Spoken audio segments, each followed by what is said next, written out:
Welcome to Counterpoints. I'm joined today, of course, by Ryan Grimm, who's looking lovely. Actually, no, Ryan's out for one more week, and Krystal is filling in. Thank you so much, Krystal. Yeah, you guys are stuck with me all week, so apologies for that. But we have a lot of good stuff to talk about today. We got big developments with the debt ceiling. Emily has some inside scoop about what the Freedom Caucus is thinking, right? That's fair to say, right? I think so. A little insight, I guess. Yeah, so we'll get into that big day for whether that is going to pass or not. We also have some escalations in terms of U.S.-Chinese tensions, including sort of interaction between two fighter jets that we have some video of we can show you. Also, this is perfect for Emily, deep dive into what is going on in the state of Wisconsin, especially Republicans sort of despairing there about whether they're going to be able to win back the state, especially with the politics of abortion. So we'll talk about that. Some new numbers about how millennials are doing in terms of their finances and the factors that, you know, how student loan debt weighs into all of that. Ted Cruz getting in some hot water, I guess, with his own base over some comments he made about that horrific law that was just passed against LGBTQ people in Uganda. So we'll talk about that as well. But we did want to start with the very latest in terms of the debt ceiling, Emily. That's right, because it continues to change on a minute-by-minute basis, as obviously the House is expected to vote today. Kevin McCarthy now reportedly wants to get to 150 Republican votes for this deal that was brokered by the Republican Speaker of the House out of 222 House Republicans. So that means he's expecting or hoping at best to lose some 70 members of his own conference. We're going to get into in a little bit why so many members of the Freedom Caucus and of Kevin McCarthy, not even just Freedom Caucus members, but people like Nancy Mace are upset with this deal. But for now, let's start with Jake Sherman. You can put up A1 here. He's saying this is Thomas Massie. He's a libertarian member of the Freedom Caucus. He's saying, quote, he anticipates voting for this rule. That is, as Jake Sherman says, big for Republican leadership because Kevin McCarthy needs Thomas Massie, needs people like Thomas Massie to kind of fall in line on this vote in order to potentially get to that 150 number. Obviously, if you've been following this story, Republicans were feeling good about it. They passed their budget earlier this year. They felt really good about that budget. Obviously, it was a non-starter with the White House. The White House said, we're not negotiating at all. Ended up negotiating. Right. Democrats are unhappy about that. It's now on the floor of the House today, and the Biden administration actually isn't that upset about what is going to be passed. We can use A2 here. This is from Lauren Fox. Now, in the Senate, John Thune here has said, this is also a really big quote. He's confident there will be at least 9 Republican senators who support the debt ceiling bill, assuming it comes to the Senate. Oh, yeah, Thune told CNN when pressed on if there would be enough GOP votes to clear a 60-vote threshold in the chamber. All right, so not only does the math then check out in the House, the math checks out in the Senate, and President Biden is cool with the deal. Let's actually roll, or we'll take one look actually here at what Speaker McCarthy, this is you can put up the next element, A3. We have a lot of like rapid fire reactions that have been coming out over the course of the last day as there's been a little bit of a revolt. This is Kevin McCarthy kind of taking a W here, saying President Biden claimed he'd never negotiate. Leader Schumer insisted there'd be a, quote, clean debt increase. They were wrong. Republicans fought to spend less, block Biden's new tax proposals, claw back unspent COVID money, and fully fund our veterans and defense priorities.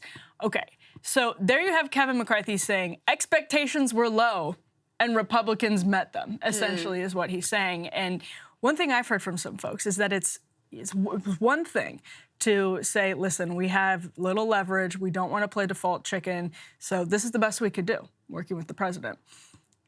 On the other hand, trying to sell this deal as a big win is a totally different choice. And that, I think, is definitely what's rankling some folks. So a couple things. First, on the mechanics, they passed the first hurdle through that Rules Committee. That was the Thomas Massie situation. He was like the swing vote there, and it passed out of the Rules Committee 7-6. That was the first hurdle. Now they're looking to have an actual vote on the House floor. And I don't think anyone doubts that there's a majority of House members, both Republicans and Democrats, if you put them together, who would vote for this debt ceiling deal increase situation.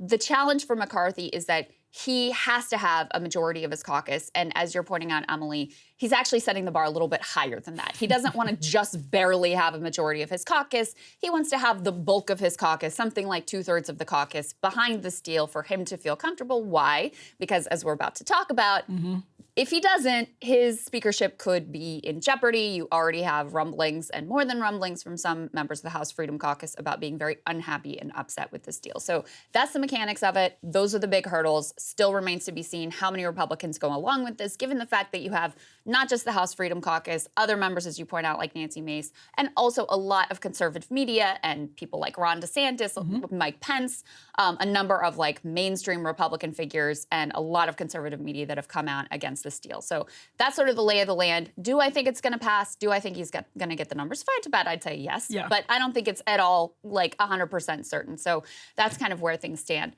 What I'm interested to get from you is, you know, I think it was a mistake the way that Biden and the Democrats played this from the beginning. I think it was a mistake to say we won't negotiate and then to cave. I think it was a mistake to take off the table things like the 14th Amendment and other workarounds because that completely stripped the White House of their leverage. Like it became very clear Biden was determined to get a deal. And that's why Democrats and people like me expected there to be a lot more extracted out of his side of the bargain than ultimately was. I still think this deal is bad. I have all kinds of issues with it, but it's a lot less bad from my perspective than what I expected.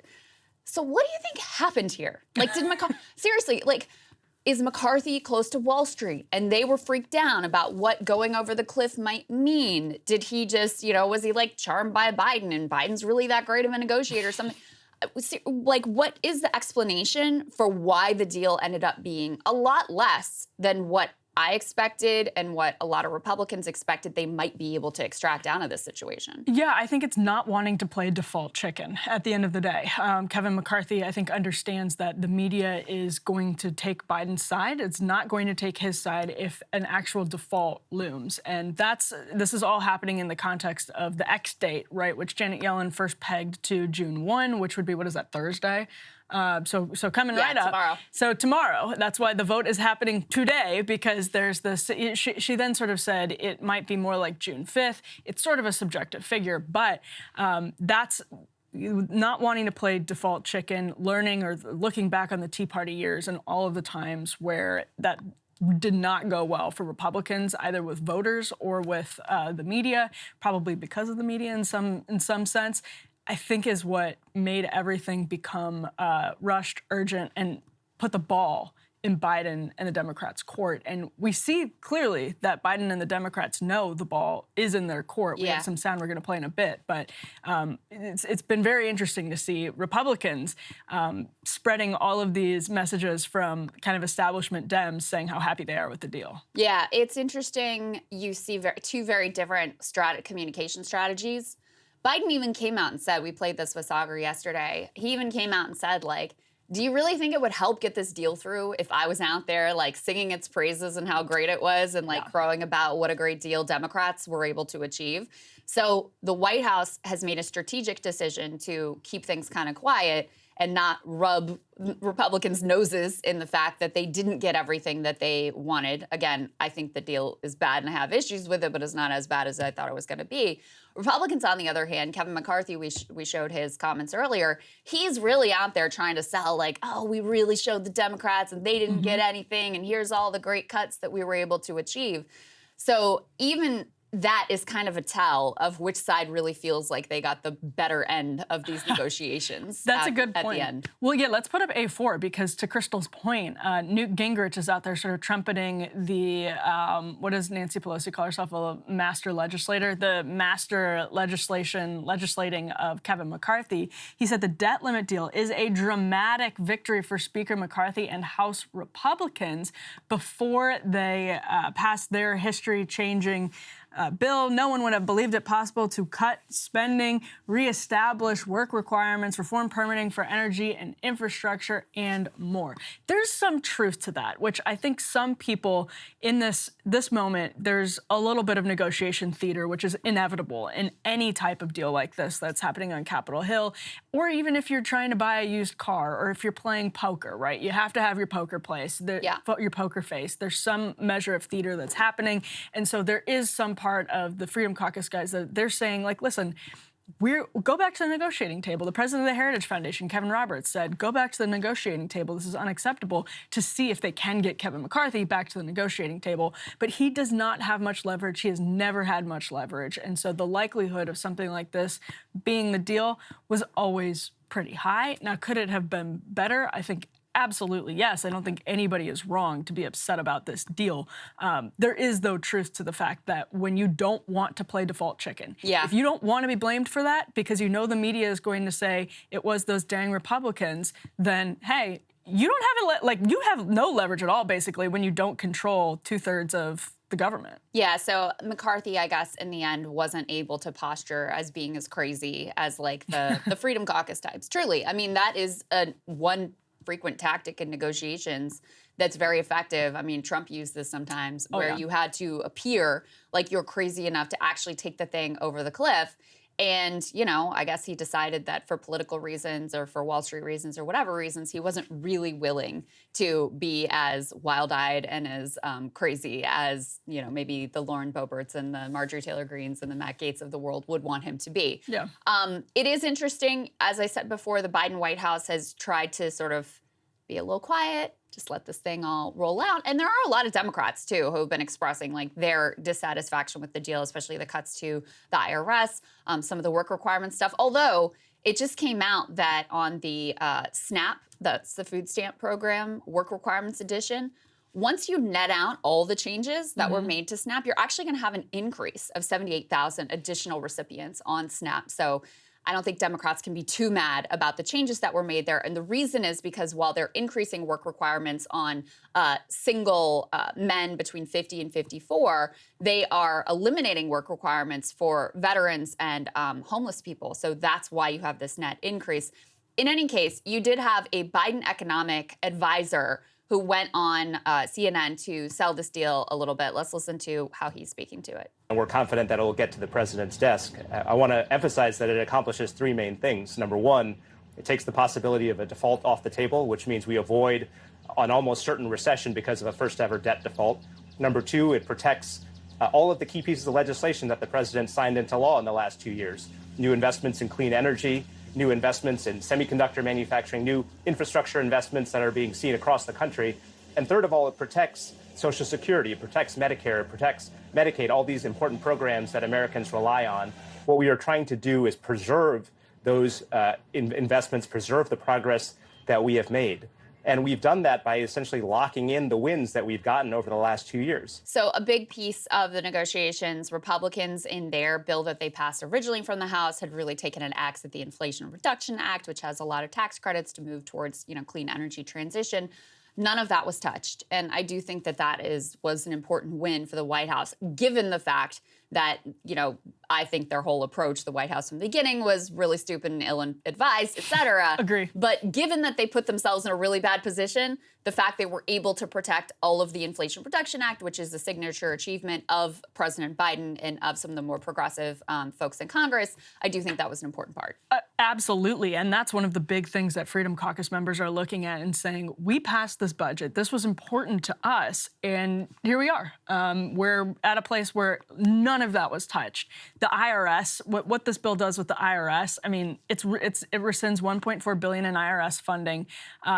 But that's really, that's not what people wanted, because that was also a huge cornerstone of Biden's agenda. When you're adding 87,000 new employees at the IRS, some of whom will be agents, not all 87,000 will be agents, but that was a huge, huge Republican talking point, and most of it didn't happen, and most of it, I don't think they're seeing Kevin McCarthy fight for. And I think that's probably what's upsetting them, because not only are they not seeing him fight for it, they're also not seeing him say, listen, this is the best we can do, and sort of be kind of blatant and obvious about the problems. He's really trying to act like this is a great deal. To you know, Newt Gingrich, who's an ally of Kevin McCarthy, to the point that he tweeted that out, I think that tells you kind of what the problem is, acting like this is a huge win, as opposed to saying, this is the best we can do. Yeah. Well, let's transition to talking about the House Freedom Caucus and some of their reaction, because, you know, there are two questions. First of all, were they going to vote for the deal? Most of them are not going to vote for the deal, but McCarthy doesn't need them either. If most of the rest of the Republican caucus hangs in there,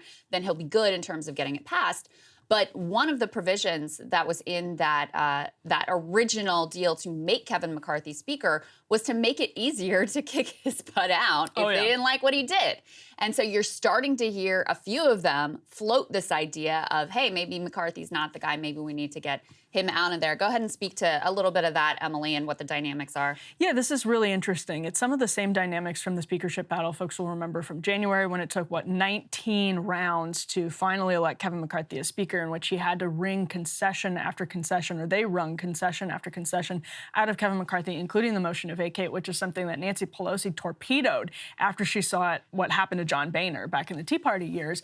And now that is a very real threat for Kevin McCarthy, because when you have most of the Freedom Caucus really upset about this, that's more than enough people to call for a motion to vacate the chair, which would oust Kevin McCarthy as House Speaker and put Republicans back in another pickle where they don't really have a consensus candidate. They don't really have anybody that could unite enough votes to become the next Speaker. So this threatens the entire House Republican conference, not just the bill itself.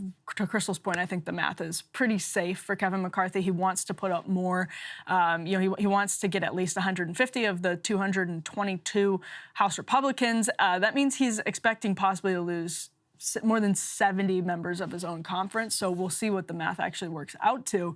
But I think that's important context for this next clip. We can go ahead and play A6 because you see how serious this is getting for Kevin McCarthy here. How much confidence do you have in the Speaker right now? None.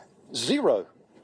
What basis is there for confidence? You cannot forfeit the tool of Republican unity. It was not necessary to do. Is the Speaker lying about the way he's characterizing this bill? Yes, he's lying. But the bill is chock full of things that are cosmetic and artificial. All right, so that's a motion to vacate threat, and we've seen that come from several members of the Freedom Caucus over the last 24 hours. Again, it seems like it's one of those things that every hour you're seeing a new Freedom Caucus member threaten the motion to vacate.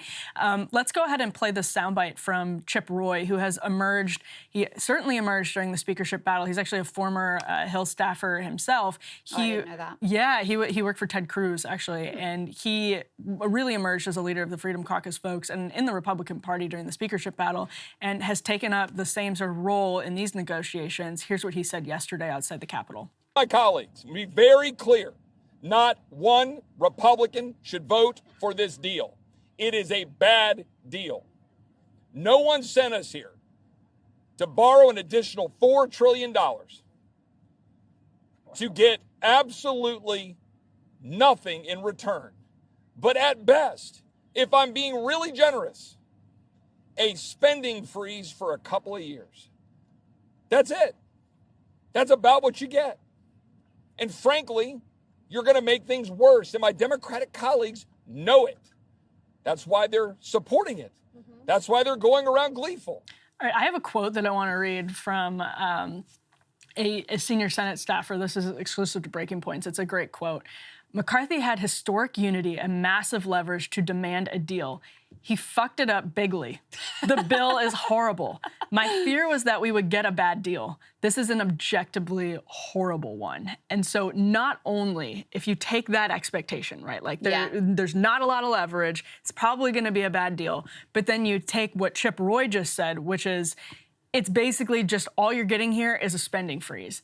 And you try it for a year, and then you have a 1% increase the next fiscal year about. When you take that and try to sell it as a huge win, man, are you losing with the people that you really can't afford to lose. And this could turn out to be sort of the best of both worlds for the Freedom Caucus because they get to vote against the bill. Right. They get cover for that because there's enough Democrats to vote this and pass it and avoid a default. So they get to vote against it. They get to go out and hammer McCarthy. Now, where it becomes a potential L is when if they oust Kevin McCarthy, it's possible you have someone much, much worse than Kevin McCarthy for the Freedom Caucus folks in that position because McCarthy listens to them and takes them seriously.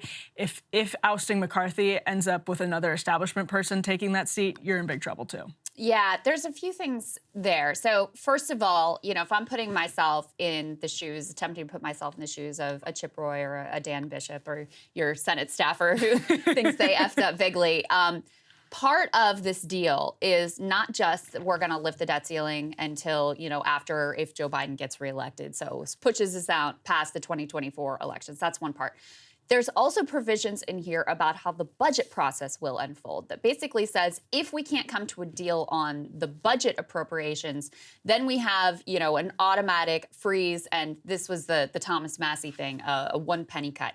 That's actually not that bad of a deal for Democrats, and it denies Republicans leverage on the next budget fight going forward. So if I was, these individuals and had the worldview that they have, that probably would be the piece I'd be most upset about, because it's like, okay, not only did you kind of cave here and not extract everything that Biden left himself open to being extracted, foolishly in my opinion, but he left himself open to having a lot more extracted, you also have made it so that in the normal budgeting process, we have no leverage. They're not going to negotiate. We're not going to be able to get any of our priorities here. And that's the other part of this that is just so perplexing is effectively everything they got, they could have gotten through the normal budgeting process, and it didn't require this whole theatrical threatening the entire global financial system to achieve it. So, I think that from my view is probably part of why they are so upset. But my other question, Emily, is how much of this is theater? Because as you said, McCarthy is probably going to be able to get together enough of the caucus combined with the Democrats to get this thing through. Yes, they're saying they're very upset and they're sending out tweets calling it a turd sandwich and whatever and having press conferences, et cetera. But even if they were to call a motion to vacate, they probably don't have the numbers to oust McCarthy. There's no other alternative, really. And this is a group of people who have made it their political brand to be, in there railing against leadership and at least having the aesthetics of fighting and bucking the Republican establishment. So they get to do that. They get to posture the way that their base wants to see them position themselves. But do they actually have any teeth here, really? I think, the messaging in and of itself is really important because we've seen this happen with John Boehner, with Paul Ryan, none of whom were necessarily Tea Party darlings. Of course, they never really were. But when the Freedom Caucus folks and sort of grassroots activist type Republicans turned against them, it became a movement. It became an anti-Boehner, anti-Paul Ryan, and Freedom Caucus folks have been very good at mobilizing the grassroots and conservative media in particular to take down somebody who's a symbol, an avatar of the swamp, the political establishment, which is really interesting to see being used against Kevin McCarthy, who has had a very close relationship with people like Jim Jordan because he takes the time. I mean, when I interviewed him back in September, he was emphatic and very detailed about all the time that he's taken to woo Jim Jordan and to develop really sincere relationships with those guys and how he sees that not just as the right thing to do, but as a strategic win. And that's been true. So if this is a real break with those folks, his ability, he's made, maybe it's sincere, but he's made a lot of concessions in the way that he talks about the FBI, the way that he talks about a lot of different issues now. And for all of that to go out the window over this debt ceiling fight, if he's not able to kind of get them back on his team, give them something. Maybe there's something that he can do after the debt ceiling fight to placate them, to appease them, to appeal to them, to avoid a motion to vacate. But I think once that sort of genie's out of the bottle, and you have signaled to the Republican base that Kevin McCarthy is a swamp creature. Yeah.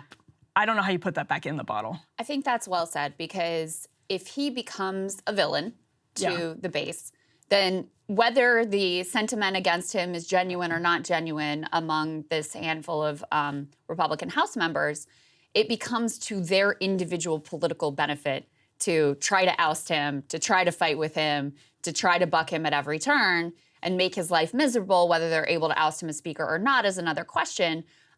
So when you have that political incentive in place and you have a lot of ambitious people who are elected members of Congress, someone is going to seize the opportunity to be his primary antagonist if he comes to be seen as this just thoroughly swamp-like villain to the Republican base. Right. Your average Republican voter doesn't give a damn about these procedural specifics and the detailed breakdown of negotiations on Capitol Hill.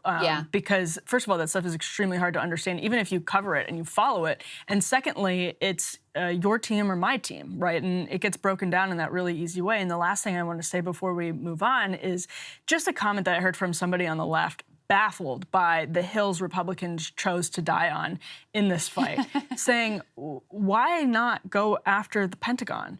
Why not go after X, Y, and Z? And Krystal, you're talking about the Pentagon. Like, some of that stuff is ripe. It would have been such a target-rich environment to make Biden defend his surveillance programs at the Pentagon, defend some of the obviously ridiculous items in his budget or federal spending that, anyone can go to the federal budget, left or right, and look at some of the spending agenda and be like, what the hell is this? Like, this is insane. Make Biden defend that stuff, like the excessive, like what people would call like the excesses of woke ideology that's become baked into the federal budget. Why are they not fighting over that stuff? Why are they not fighting over these new things that Ken Klippenstein reports on every week that are popping up at the Pentagon that are surveilling average Americans? Instead, they're increasing the defense budget. So it's just been a very strange, not strange for how the Republican Party operates, but post-Trump, to see the Republican Party dying on the hill of work requirements, that's and freezes to the federal budget without talking about very specific things, increasing defense spending. It's just strange. Yeah, and last question for you, Emily, is Trump has been notably quiet about this deal, and Sagar theorized, and I think this is correct, Kevin McCarthy probably called him and begged him to keep his mouth shut. Because Trump's not an idiot. He can see where the winds are blowing. He can see that if you wanted to be on the right side of the Republican base, like DeSantis and Pence and the other, and Vivek Ramaswamy and the others who have come out against it, who are running for president, they're on the correct side of this issue in terms of like the vibes and the sentiment of the base. So notable that he has stayed quiet. And clearly he and Kevin McCarthy are allies. My Kevin, and he helped Kevin McCarthy get across the line in terms of his speaker's deal. How much does it matter that McCarthy has the sort of tacit backing of Trump? That's a great question, because Trump can make life hard for basically anyone, although I think in a primary his power to do that is going to wane, because if you're splitting off, the kind of MAGA folks into DeSantis and Trump, I think Trump doesn't lose his 30% grip on the your average Republican primary base. He's got 30% grip. If he can make that, if he can make life difficult for Kevin McCarthy with that 30%, that's definitely meaningful. On top of Sagar's theory, something you said, that he sort of senses where the wind is blowing. Yeah. Trump wants to be on the side of the winner. So he's not necessarily ideologically going to say this is right or wrong. Oh, he doesn't care about the details. No, he's waiting No in doubt. the wings, and he's going to see where the winds blow. And I think it's up in the air. It's been up in the air for the last week or so as Republicans, like the Freedom Caucus felt really good about their relationship with Kevin McCarthy until like a week ago. Oh, really? Yeah, it was like they felt like things were moving along well. And then he settled on this deal with Biden over the weekend, and really, like that, it was really, really bad and really quick. And so I think Trump was waiting in the wings, seeing what was going to be the winning side of this argument. And I think when that becomes clear to him, he'll jump in and say something. So it's your assessment that the anger and the upset that is being portrayed coming from the Freedom Caucus is genuine, that they actually feel betrayed here? Yeah, I think it's a little of both. I think there's broad, genuine upset over being left behind by Kevin McCarthy, but then there's a layer of, that becomes an opportunity. So feeling genuinely sold out by McCarthy can then become an opportunity for some A, negotiating theater, and B, broader like political theater. So they can play up their genuine emotions for a receptive and willing audience. Yeah. All right, well, today's going to be a big day for the debt ceiling, so we'll keep an eye on it because this is supposed to pass through the House. We will see what happens. It will be very interesting, not only whether or not it passes, but what the numbers are in terms of the future for McCarthy. So we'll keep an eye on that. In the meantime, we had some significant updates with regards to our relationship with China. Number of different pieces here. So the very latest, let's put this up on the screen. You had a Chinese J-16 jet fighter which flew directly in front of an American surveillance plane that was flying in international airspace over the South China Sea last Friday. That forced the U.S. Air Force plane to fly through the fighter's wake turbulence and caused the U.S. aircraft to shake. The Pentagon felt so strongly about the aggressive nature of this incident that they actually released the video, which we have. Let's go ahead and take a look at this. I'll just do my best to narrate. You see the jet. You see it very close to the American jet. It comes through. You can see, since the camera's in the cockpit of the American jet, you can see the way that it is shaking as it goes through the fighter's wake turbulence. So that is the incident that is at question. This comes at a particularly fraught time in U.S.-Chinese relations. Things have been going sideways ever since that whole spy balloon situation. So here is the latest on that. Go ahead and put this up on the screen from the Wall Street Journal. They report that China rebuffed the Pentagon chief, blunting push for rapprochement. U.S. had proposed a meeting. China accused the U.S. of insincerity. Here are the details here. They say they rebuffed that U.S. request for a meeting between their two defense chiefs on the sidelines of an annual security forum in Singapore this coming weekend, showing the limits of that tentative rapprochement. The decision by China formally to inform the Pentagon shuts the door for now on a meeting between those two defense secretaries, which the U.S. had proposed. They also said China's dismissal of the proposal was termed in an unusually blunt way. These diplomats have, this is the way we communicate these things, and this is the fashion we communicate. And they felt that this broke typical decorum apparently and was unusually blunt. And this was an interesting comment here from a think tank official about their assumption of how the Chinese were viewing things. They said the Chinese believe they have the most leverage when dealing with officials who handle economic issues. So they are prioritizing those engagements over ones involving national security. I also pulled for us the South China Morning Post to give the sort of Chinese version of these events and why they rebuffed this meeting. They said, put this up on the screen, China says the U.S. must correct its mistaken actions before top defense chiefs can meet. This is per their foreign ministry spokeswoman.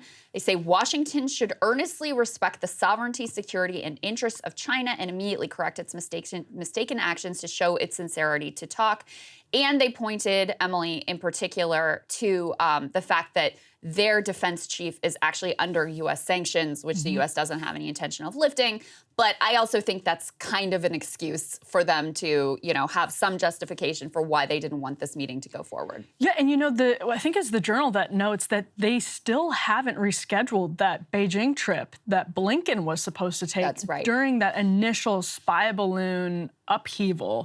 That was supposed to coincide with a trip by our Secretary of State to Beijing. Right. And they said, we're going to table this and reschedule it. That was our move. The United States made that decision because the Biden administration was taking so much flack for not shooting down the spy balloon.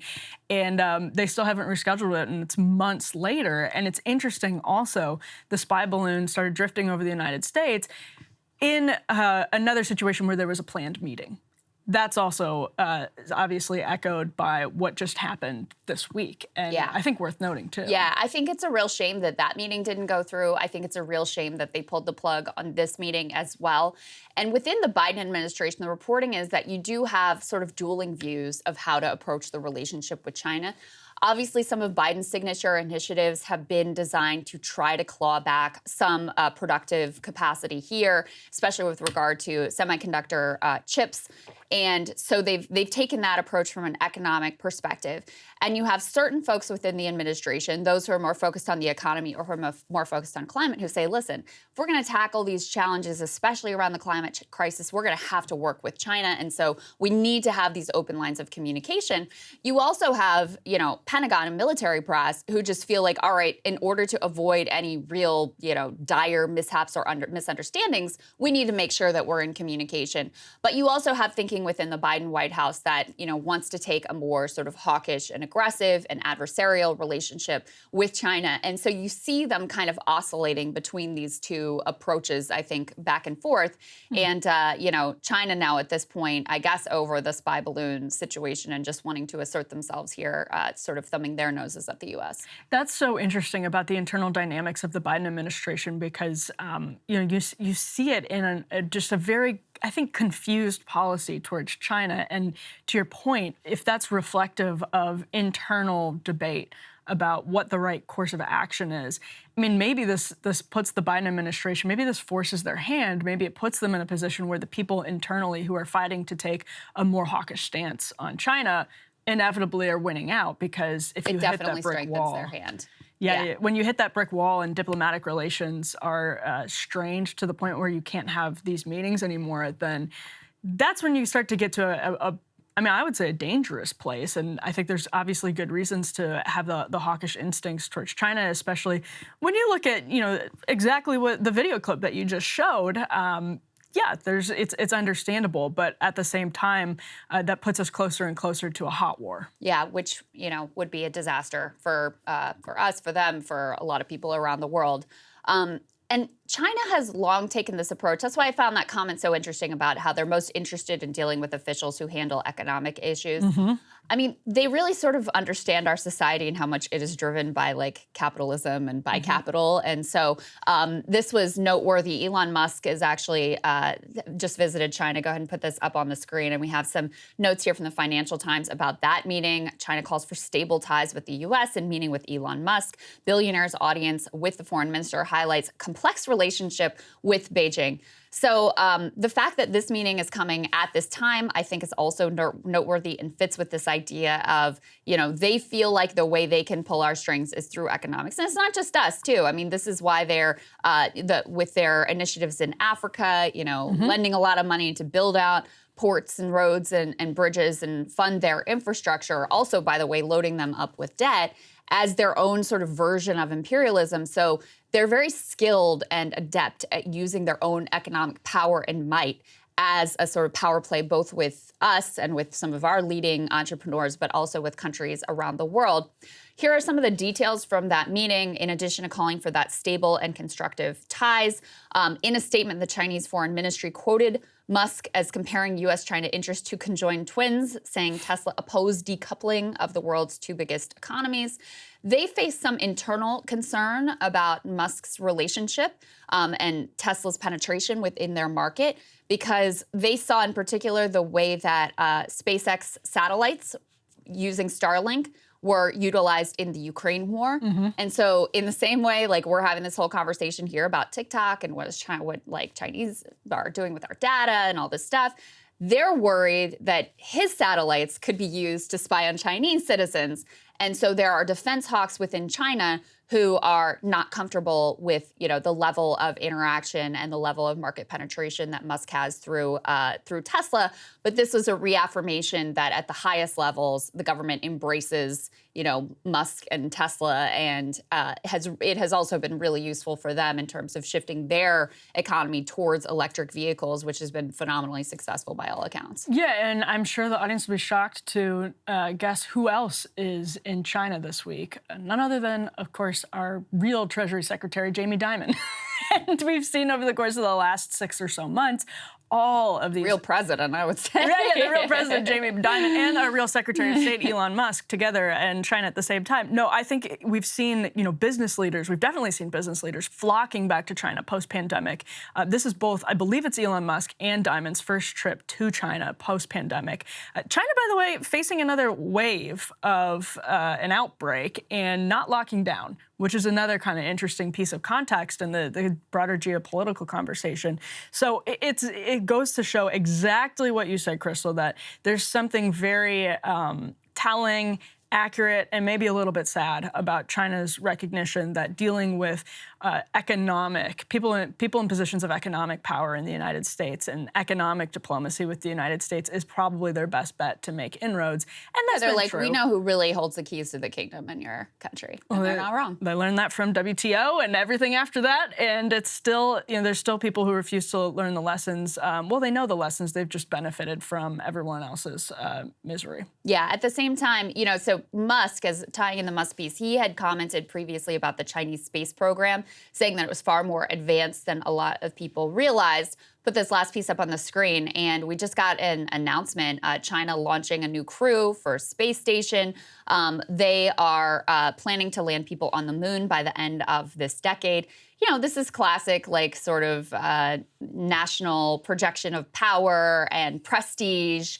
So China officially, really going into the space game, and there's a lot of competition. We're used to talking about the economic competition between the U.S. and China and potential military competition between U.S. and China. Part of that military projection of power is increasingly in space. So this is also kind of a bold statement to the world and to us in particular about their ambitions. Yeah, that's a great point. And what we're seeing happen in space is, it's eerily reminiscent of the race during the Cold War. It's obviously China has more than echoes. Yeah. Yeah, it's actually kind of eerie of how much not just space. I mean, space in particular is a very on the nose echo, but there are obviously so many other things that happen between the United States and China, the West and China in general, that feel just ripped from the 50s, 60s. And we'll see if anyone has taken to heart the lessons of those very painful and deadly years. Yeah, indeed. All right, at the same time, back here at home, a lot going on. Wisconsin Republicans really in a state of angst, Emily. They sure are. They're really in their feelings right now. Yes, Krystal flagged this long Politico magazine reported piece from Wisconsin. We can go ahead and throw C1 up on the screen. The headline from Politico is, quote, "Numbers nobody has ever seen, how the GOP lost Wisconsin." Now, it's a very interesting glance into the dynamics in a state where a lot of people were surprised to see the liberal Supreme Court justice win that election not too long ago, when Wisconsin Republicans, and the media really took this narrative from Wisconsin Republicans, were riding high for more than a decade. After Act 10 in 2011, the election of Scott Walker in 2010, 2011, you have Act 10, the recall that was won, and then this presaged the Trump era in general. You had people like Sean Duffy winning Wisconsin's 7th district, which had been David Obey's district for 40 years. You had a Democrat in that district for 40 years, super rural. You had, paper mills that were shut down because of bad trade deals and all of that stuff, problems with opioids, drugs, addiction, all of that. And in 2010, that district flipped Republican. So 6 years before Donald Trump. So Wisconsin Republicans have been making those kinds of gains for years. And then it culminated in Trump's narrow victory in the state of Wisconsin and Hillary Clinton sort of famously not going to Wisconsin. And now you have a really difficult situation for Wisconsin Republicans. Ron Johnson barely eked out a win over someone Republicans saw as eminently beatable. Well, and Democrats kind of gave up on that race. And if they hadn't, it might have actually gone in the other direction because they stopped focusing on it. They thought it was a lost cause. And then Ron Johnson barely squeaks through a victory. Right. And so Politico is looking at how you have Protasiewicz, the liberal Supreme Court justice. How does she win? And Politico is coming down the side and saying, actually quoting state Democrats. This is from the Democratic Party chairman in Wisconsin. He said he referred to an internal Democratic poll conducted after the election, shared with me later by a Democratic operative in the state, that showed abortion, while slightly more resident an issue for voters in the Democratic-leaning media markets around Madison, Milwaukee, and Eau Claire, La Crosse, was the main vote driver for Protasiewicz in every market in the state. It was an issue that wasn't just working for Democrats in big cities, but in rural areas too. That is really important because for Wisconsin Democrats, you need to have huge turnout in Milwaukee and Madison, basically, because that's where the population of Wisconsin is. The rest of the state is pretty scattered and rural. But if you can also bring rural voters into that coalition, you're taking away the Republican voters who were brought to the party. In some cases, this is lifetime Union Democrats, people who voted for David Obey for 40 years. If you can't get them, maybe they actually vote Dem, but maybe they just don't vote. If you can't get them, you're in big trouble. Well, and all you have to do is eat into the margins. You don't have to win rural counties. If you're Democrats and you're driving up the numbers in the suburbs and you're pulling in huge numbers in the cities, if you just eat into the Republican margin a little bit in rural America, then you're really in business here. And I did think that was the most interesting piece. There were two parts of this article that I found most interesting. First of all, Democrats have really bet on this new growing demographic. That's why they've focused, they've sort of given up on Iowa. And instead, they're like, we're going to win Georgia and we're going to win Arizona. We're going to go places that are really diverse and that have a large college-educated population because that's where we're having our easiest time sort of growing our base. Wisconsin is a different model, though. And this was one of the places that, some of the sort of lazy assumptions of, if things are headed in this direction, they're going to keep heading in this direction was first it's Wisconsin and Michigan, and then it's going to be Minnesota, and you're going to, all these blue wall, traditional Midwestern industrial states, they're all going to become solidly Republican. That was kind of the assumption because you have a population that has a lower percentage that's college educated, more white. And so it looked like it was a place that would be ripe for the picking for Republicans, not just in 2016, but it would kind of continue to trend in that direction. And it looks like, first of all, that didn't turn out to be true. You know, Biden ends up winning Wisconsin in 2020, even before Roe versus Wade is overturned. But with abortion, you've actually significantly pushed things back in the other direction. And so what was shocking about the win of that liberal Supreme Court justice was not just that she won. I mean, Wisconsin's a closely divided state, so that's not crazy. It was that she won by 11 points. And the issue of abortion, it's not like they can just sort of write it out and hope this thing goes away. It's continued to show real salience as more horror stories comes out, as more, you know, laws are passed across the country, as it's a hot topic of debate within Republican presidential politics about, are we going to do a national abortion ban? And I thought it was really interesting because there was actually a polling memo that, put this up on the screen, that somebody accidentally left behind from a Republican group. They say left behind polling memo shows abortion hurting outlook for the GOP. At the Greenbrier. Someone put this in the trash at the Greenbrier. Which is this West Virginia resort that Republicans, it's owned by Jim Justice, by the way, who is currently governor and going to run for Senate against Joe Manchin. By the way, I saw a poll that has him up by like 20 points on Manchin, so we can talk about that another time. It's swanky. It's very swanky. It's very nice. It's beautiful there. So anyway, they left it in the trash there, and the numbers here are quite dire. They say there's been a 6-point swing in just the last year on the generic Senate ballot from R+3 to D+3. This movement is led overwhelmingly by independent and new voters that identify abortion as one of their top issues. It's according to a national issue study by Coefficient, which was in the news recently. So they found similar findings on the House side, 10-point swing in just the last year on the generic House ballot, where previously Republicans were winning on the generic ballot by 6 points. Now Democrats winning by 4 points, and they say reproductive freedom is the #1 issue among those that did not vote in 2020. So this has been an incredibly activating issue. You know, in Wisconsin on Election Day, with that liberal Supreme Court justice winning, there were all these sorts of anecdotal reports about how strong the voting had been in college, like university towns there.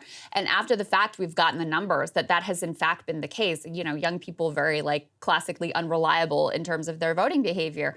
But that's what they're finding is not just in the college towns, but across the state and in all the states where this issue is super relevant. New voters are turning out. It's really motivating independent voters, and it is a significant problem for Republicans. It's a huge problem for Republicans, and I've actually been skeptical of the theory that abortion was what killed certain candidacies in the last election. But this is, the more this evidence emerges, I mean, you have to keep an open mind with this stuff. And I think this evidence, this polling evidence, has really, really shifted the weight of the argument to the fact that abortion is genuinely dragging down Republicans. If even Republican pollsters are finding these like 6-point swings, I mean, that's significant stuff. And I think that's not to say that I think it's necessarily a losing issue for Republicans. I think there's the old Ronald Reagan mantra. He talks about painting with bold colors, not pale pastels, which is really, it's like, that's how he ends up winning the youth vote in huge numbers. And there are a lot of people who didn't agree with everything that Ronald Reagan said. He was seen as this like movement conservative, activist type Republican, an ideologue for sure.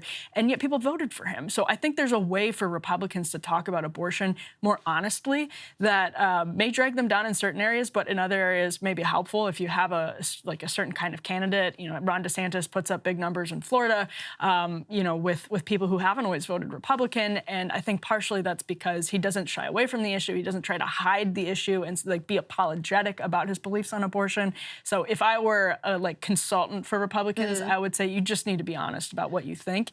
That said, it is absolutely true that if you can't match if you can't put up higher numbers with as opposed to the new voters coming in, if you can't motivate, for instance, in Wisconsin, we were all sitting here on election night not too long ago looking at the numbers in Wisconsin, and we were seeing, for instance, in what's called the WOW counties, Waukesha, Ozaukee, and Washington, always like a bastion of like hard Republican voting. These are suburban areas, right? Suburban Milwaukee, yep, absolutely. And the numbers were obviously, you know, Republicans were winning those areas, but the numbers were down, the margins were down, and that's because millennials are now moving to the suburbs, and they're sure as hell not voting Republican in the same numbers as other people were. So it's a real problem. But, you know, even with the DeSantis example, so before he gets reelected, he signed it was either a 12 or 15-week abortion ban into law, and he felt pretty comfy with that.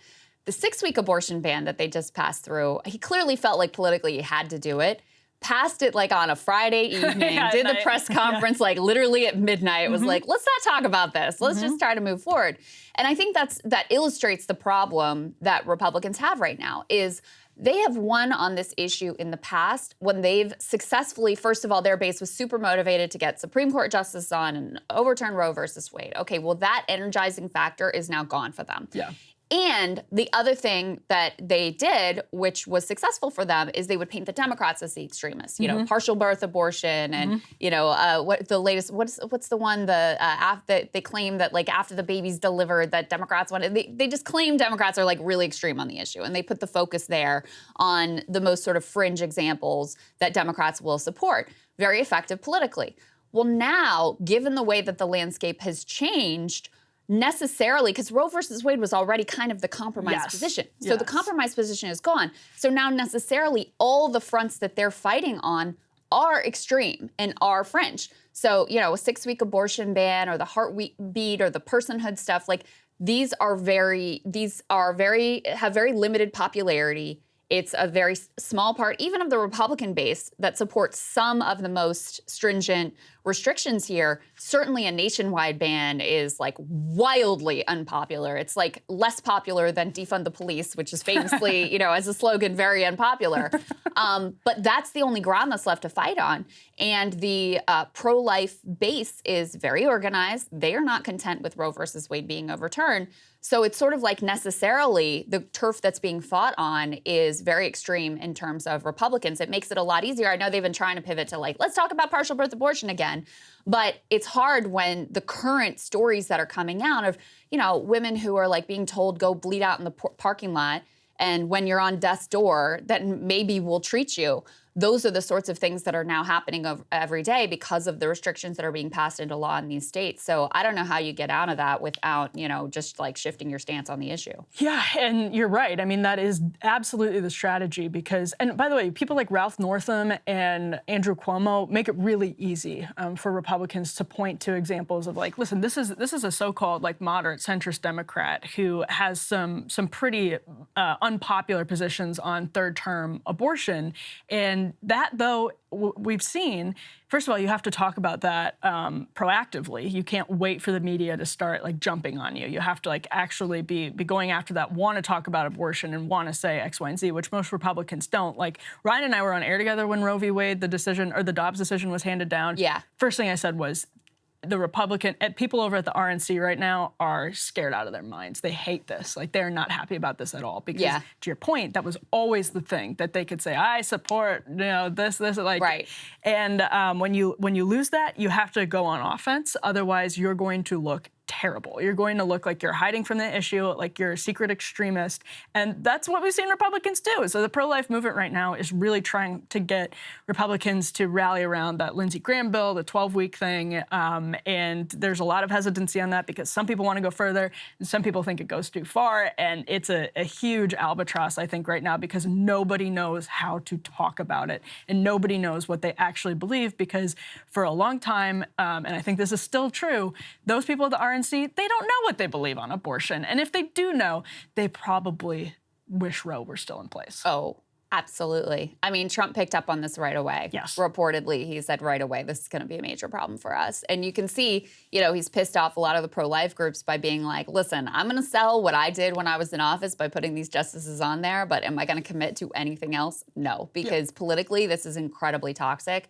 And it's part of why, you know, in the 2024 race, there's this assumption like, oh, Ron DeSantis would be more electable than Trump. And maybe, but I'm not even 100% sure about that because this issue has become so potent and so toxic. And he now has this 6-week ban hung around his neck and has taken a more like aggressively, overtly right-wing stance in terms of abortion, I do think that'll make it more difficult for him if he makes it to a general election and cuts into his electability case. And actually, I don't know if it's related to this or not, but I actually just saw some numbers that the Republican base thinks Trump is a stronger candidate to win in a general election.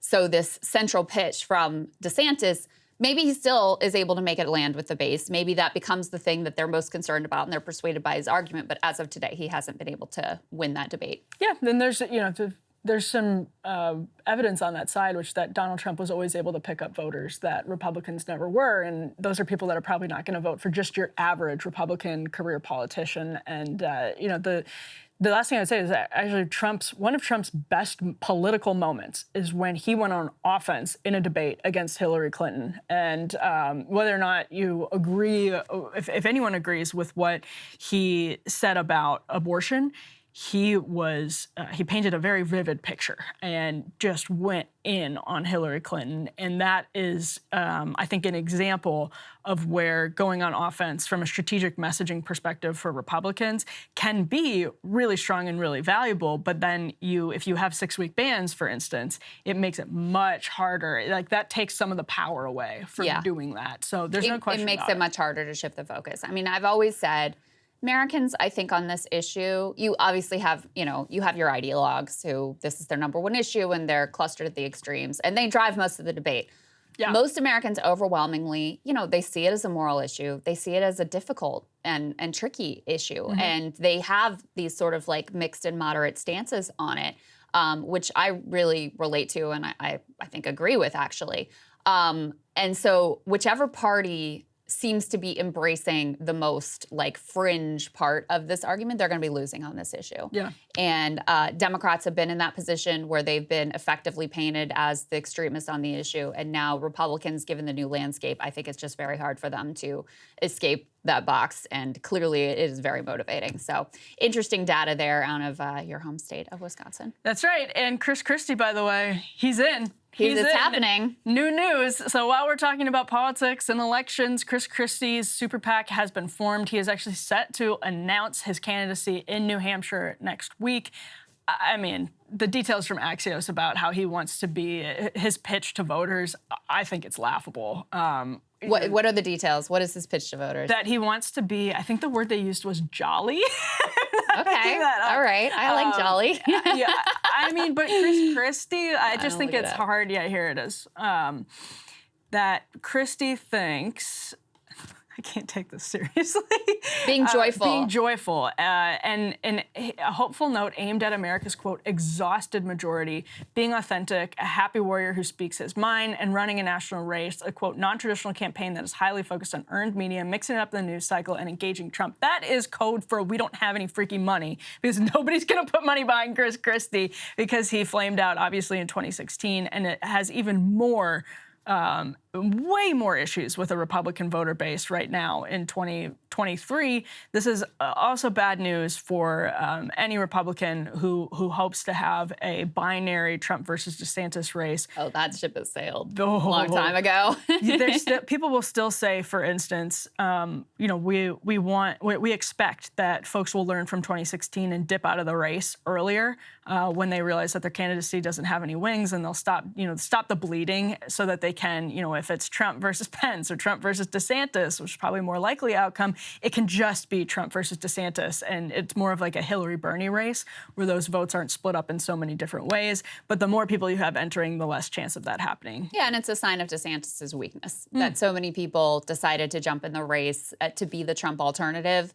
Because if he had really appeared like a juggernaut, like, oh, this guy, there's no way he could be knocked off, then you would have discouraged some of these folks from getting in the race. And also the fact that, the donors didn't like some of his answers on Ukraine. They didn't like the 6-week abortion ban, to our comments previously. And so I actually do think Christie will have at least some funding behind him. He's set up, some of his aides have set up a super PAC to back him. And his pitch previously, now he's leaning into like, oh, I'm going to be the joyful, happy warrior and national campaign, and et cetera.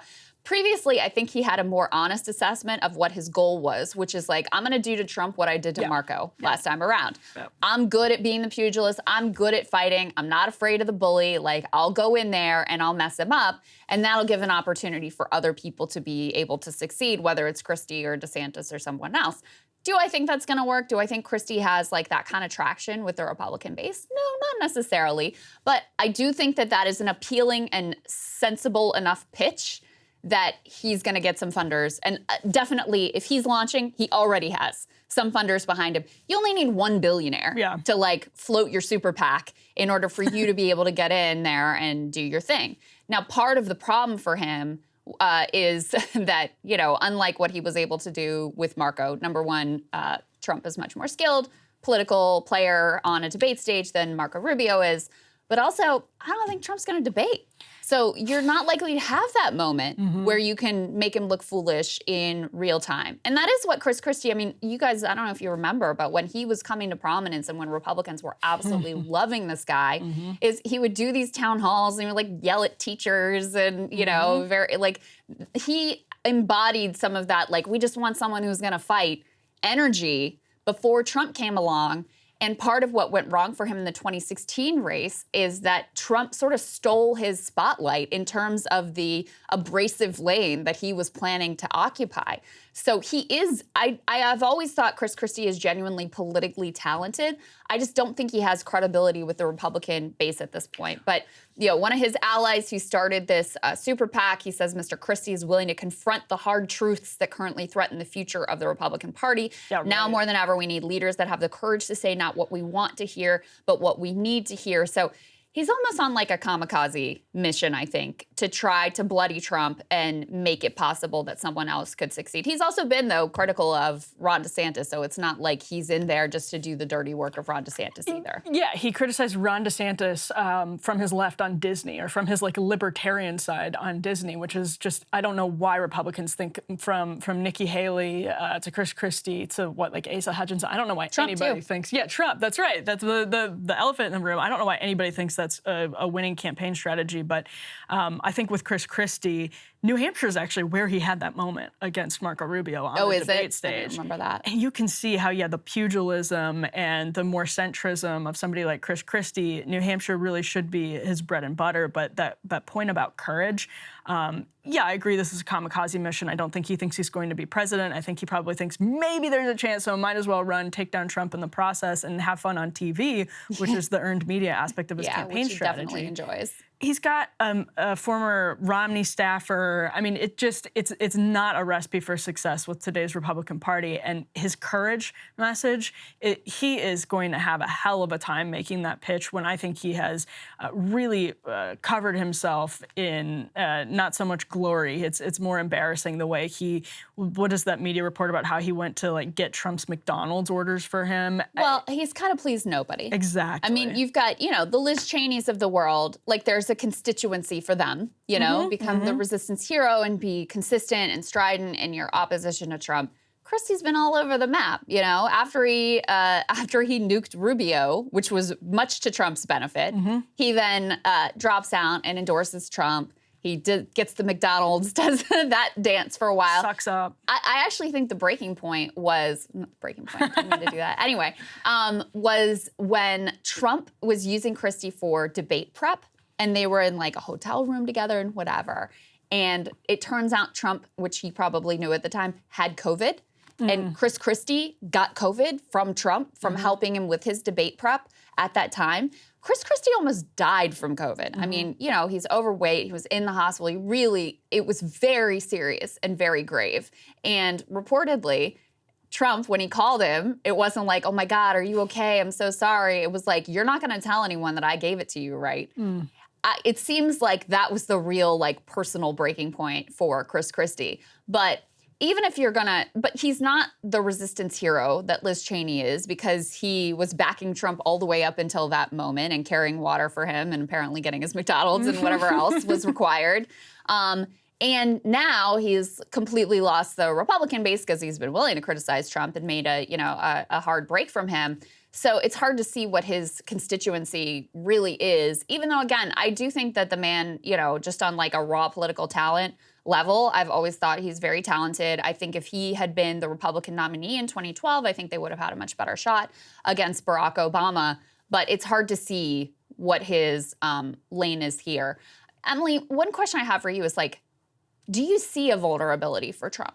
Like, if you were advising DeSantis or any of these other cast of characters, is there an area where the Republican base is like, I'm not sure, that you could press on, that you could potentially, you know, move them off of him? Or is he just still the sort of beating heart of the Republican Party and very hard to supplant, barring some sort of like external factor that you have no control over? Yeah, I was talking to someone about this yesterday because every little attack, I think other Republicans, the DeSantis camp included, thinks that they end up having on Donald Trump. It's like, well, listen, the guy isn't running on policy. He does run on some of these really broad policy issues. You know, his tune on Ukraine, for instance, that's sort of like fits with his broad narratives on foreign policy. He runs in one position on immigration. He runs in one position on the media. And, you know, those are like kind of policy flanks, but they're not specific. And so, yeah, Trump, you know, getting attacked on specific policies or things he may have said, like,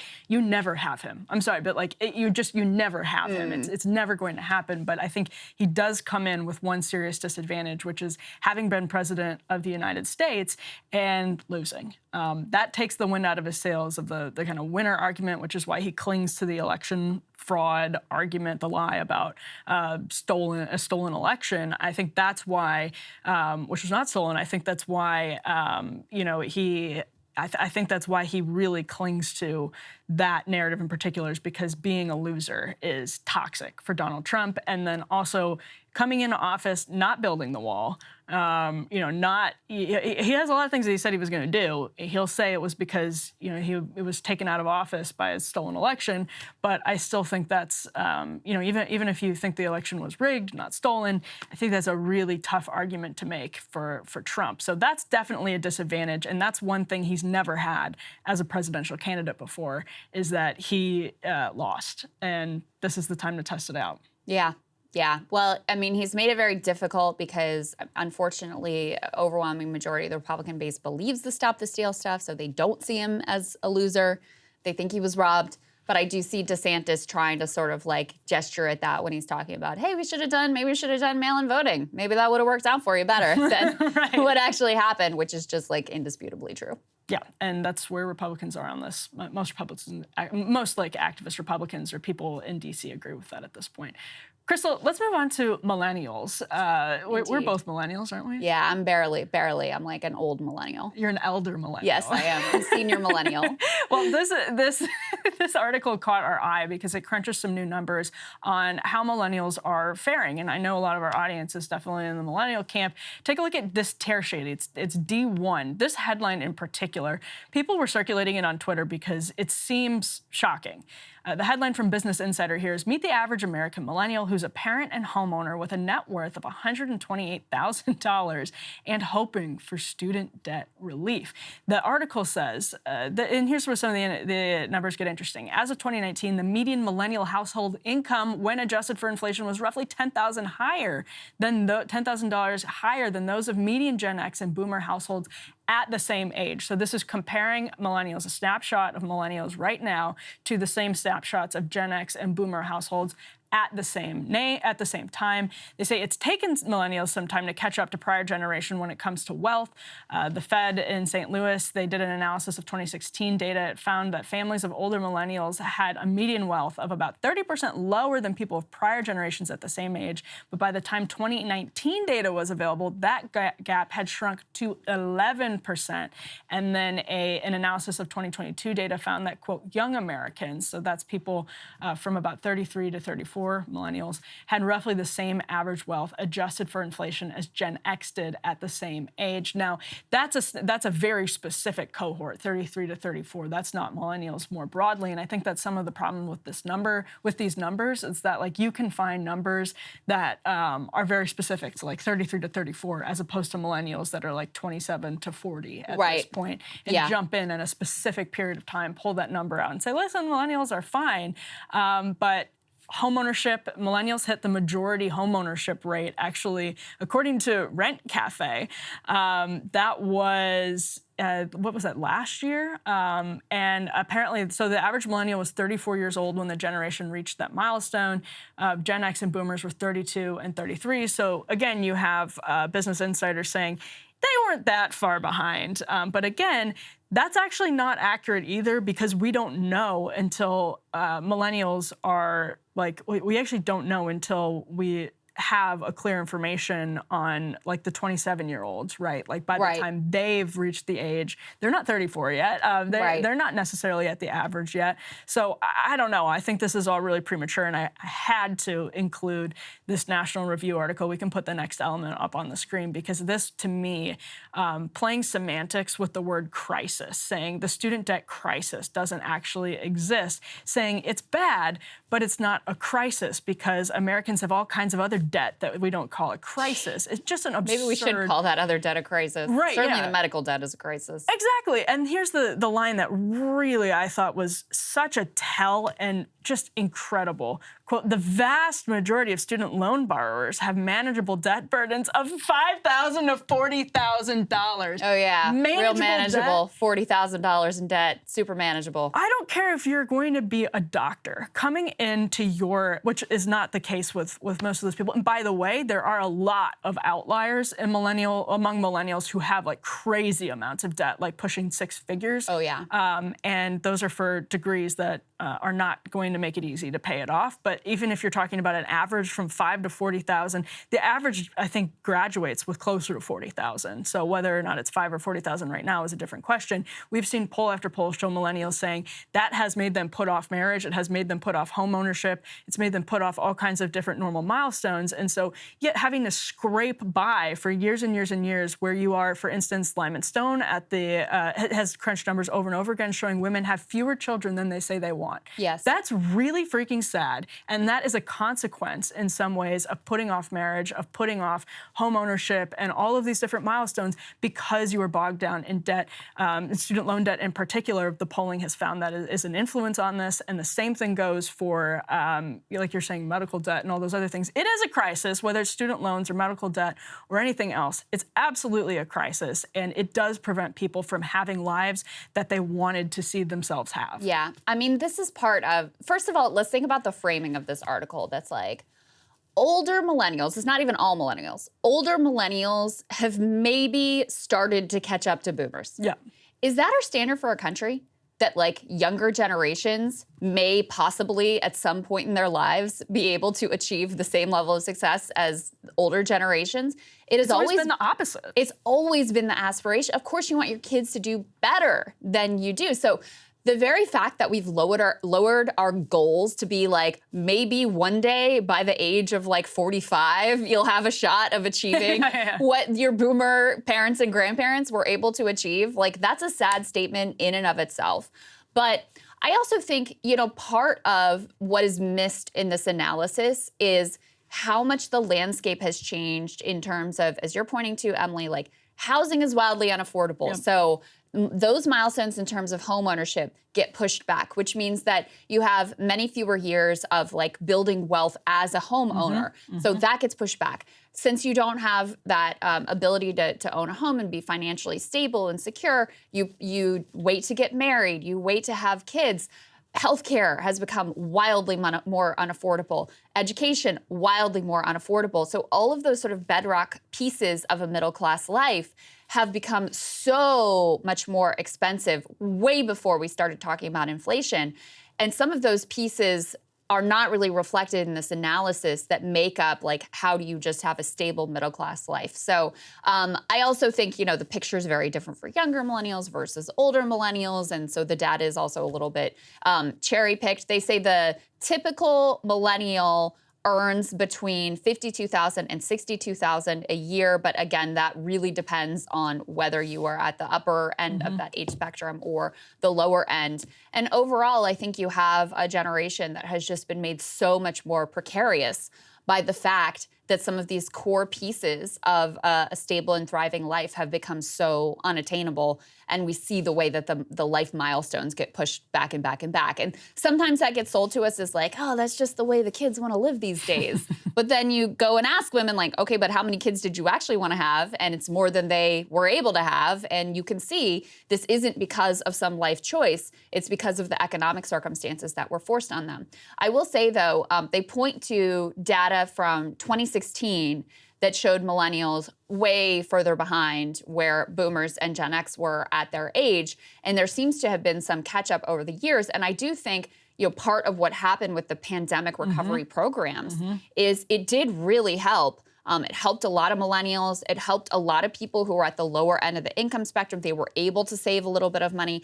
They were able to change jobs, move locations. Remote work has made it possible to live in more affordable locales so that they can also save more money or have just better quality and balance of life. So I do think that some of those programs have continued to contribute positively to the life trajectory, particularly of young people. And I think that speaks to where some of this is very polarized. Like the pandemic economy was great for some people overall, millennials included, and really bad for some people overall, millennials included. And that's similar. I mean, the article talks about, obviously, millennials, many of whom graduated as the Great Recession was either about to happen or had just happened. And that's, I mean, that put a lot of people off on a very bad foot. And they've been trying to, and that's also Americans in general. Net worth has not recovered from the Great Recession still.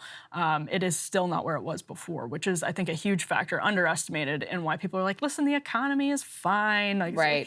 Well, maybe it's fine for Jamie Dimon and his friends, but it's not as good as it was. People are not in as good of a position as it was. To your point about like why we're celebrating millennials catching up as opposed to exceeding where everyone else was. And I think it's really interesting to see libertarians downplay the level of student debt people graduate with, because so much of that has to do with government subsidies, putting the price of our college education's wildly out of whack. So it's not even just that people are in debt for a wonderful, fantastic, great education. It's that because the government subsidies have flooded, you are going $40,000 in debt on average for a terrible education that is like led by all of these bureaucrats that now outnumber teachers on college campuses. So it's just rich to see that downplaying happen, because that's never, ever been how we approach generational growth in the United States. And it's just sad to see us cheerleading and picking numbers where you say, oh, the average millennial is married and they have kids. And it's like, they probably got married way later than they wanted to. And they may have had a whole lot of emotional scarring on the way. They probably wanted to have more kids. On average, we know that's true of women than they ended up having. And even if they own a house, they might not be really happy with the house that they own. That did happen with the pandemic. You had housing prices go down. A lot of millennials take advantage of it. But now those millennials who didn't take advantage of it because they were, 23 or whatever, I guess maybe 25. Yeah.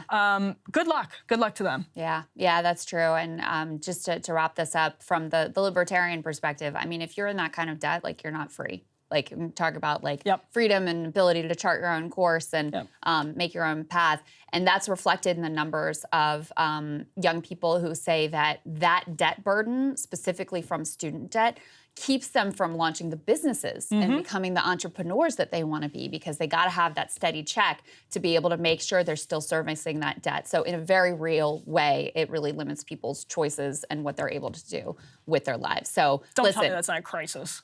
I certainly support debt cancellation. You don't have to support that, but you can't pretend that this isn't a crisis and, just wish your way out of it and not have some sort of a solution for what is hobbling now Gen Z and millennials. And what a waste of energy to play semantics with the word. Absolutely. Yeah, absolutely. You can't deny reality. So this is an interesting one I wanted to get Emily's take on. So Ted Cruz got himself in some hot water for what I consider to be a rare W here. Put this up on the screen.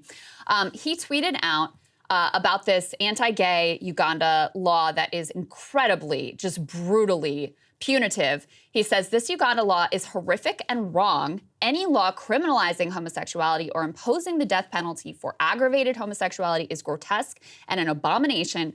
All civilized nations should join together in condemning this human rights abuse, #LGBTQ.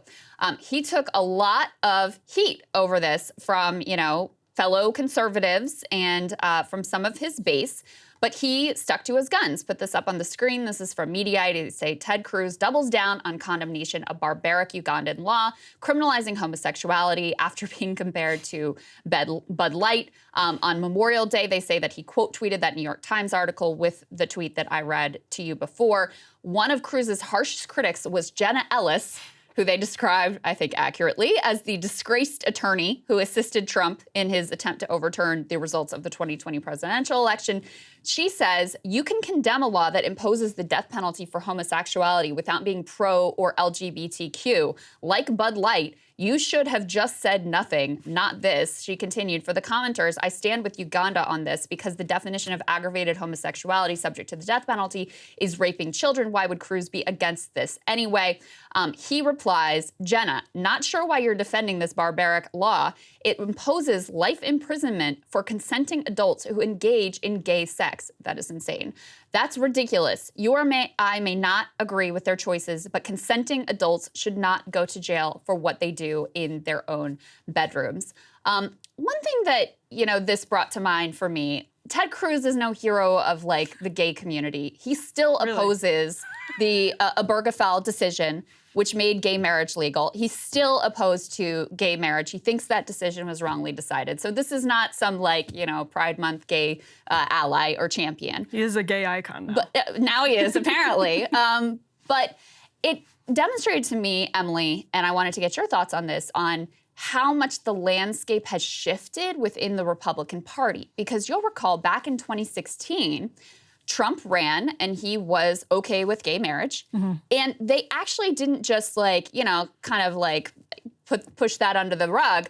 They actually sort of celebrated. I remember doing segments with some of his surrogates who'd be like, this is the most pro-gay president ever elected. He's the first, and this is technically true, the first president to run for the first time supporting gay marriage. Because when Obama ran, he was against gay marriage. So they sort of celebrated that. I even saw someone passing around, I'm not 100% sure whether this was real or not, but Make America Great Again hats that were rainbow colors to celebrate, Pride.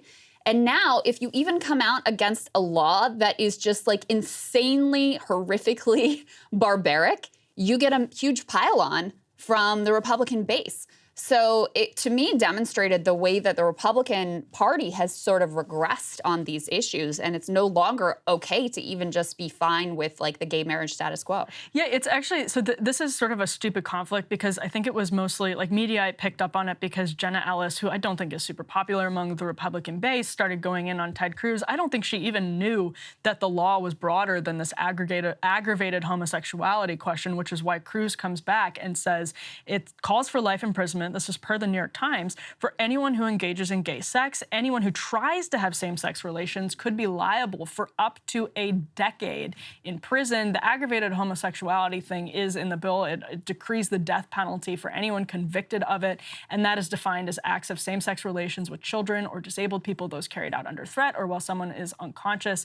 And the offense of attempted aggravated homosexuality, that is a hell of a law, carries a sentence of up to 14 years.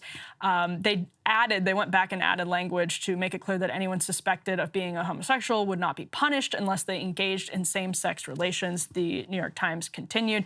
And again, here's what's really interesting about that is Jenna Ellis says you can support or you can oppose the Uganda law without coming out and talking about it. Right. It's so interesting because I think post-Trump, conservatives and even non-conservatives, the kind of backlash, people who find themselves in this anti-woke base, they feel as though it's it's a signal. People are really sensitive to these signals now because if you signal opposition to, it's why are you bothering spending your time on this when, you could have sent a tweet. You could have used the time you spent on this sending a tweet about Bud Light or sending a tweet about the radical parts of the transgender agenda in the United States. Why would you weigh in on this? And it's well, this is like the United States actually does have leverage on these questions of human rights. It's a sitting senator. It's a law that calls for life imprisonment for anyone who engages in gay sex. It's